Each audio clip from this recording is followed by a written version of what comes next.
नमस्कार दोस्तों, गुरु पर्व पर आप सभी को मेरा सादर प्रणाम स्वीकार्य हो एवं गुरु पूर्णिमा की आप सभी को हार्दिक हार्दिक शुभकामनाएं। गुरु की महिमा का वखान जितना भी करें कम है, बट कुछ शब्दों में मैं गुरु के गुणों का जो वर्णन मैं आपको करने जा रहा हूं। गुरु पूर्णिमा के इस शुभ अवसर पर आप सभी को फिर से सादर नमन करता हूं। हमारे जीवन में 3 प्रकार के गुरुओं का स्थान होता है। 3 प्रकार के गुरु बताए जाते हैं। पहला गुरु हमारे जो जन्म देने वाली माँ होती है, जो हमें शिष्टाचार, हमें पालन पोषण में हमारे साथ होती है। दूसरे गुरु को हम बोलेंगे शिक्षक, जो हमारे स्कूल्स में, कॉलेज में हमें शिक्षा प्रदान करते हैं, शिष्टाचार प्रदान करते हैं और हमें अपनी शिक्षा से लाभान्वित उनसे हमें प्राप्त होता है। तीसरा गुरु होता है स्वयं का अनुभव।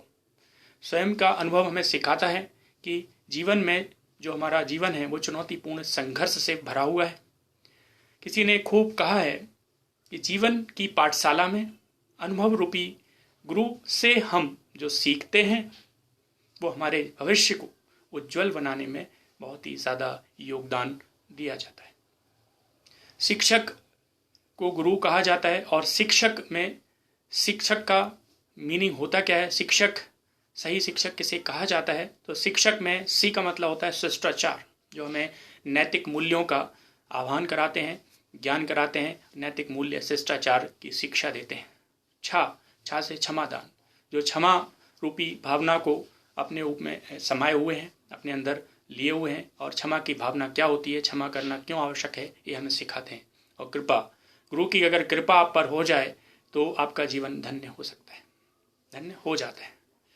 और किसी ने बहुत ही महान बात कही है गुरु के बारे में, गुरु के गुण के बारे में, कि आप किसी महान गुरु ने अगर आपका हाथ थाम लिया या पकड़ लिया तो आपको अपने पूरे संपूर्ण जीवन भर किसी के पैर पकड़ने की आवश्यकता नहीं होती है।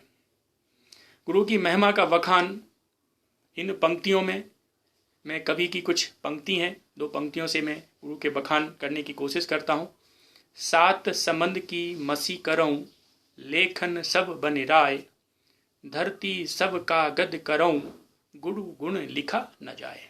अर्थात 7 समुद्रों को स्याही बना ली जाए या सारे बनों की लकड़ी को लेखनी या कलम बना लें और इस संपूर्ण धरती को अगर हम कागज मान लें और गुरु के गुण को लिखना चालू करें, तब भी गुरु की महिमा का बखान करना, गुरु को गुणों को लिखना असंभव कार्य लगता है।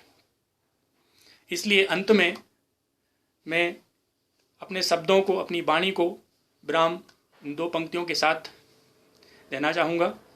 आछे दिन पाछे गए, गुरु सो किया न हेत।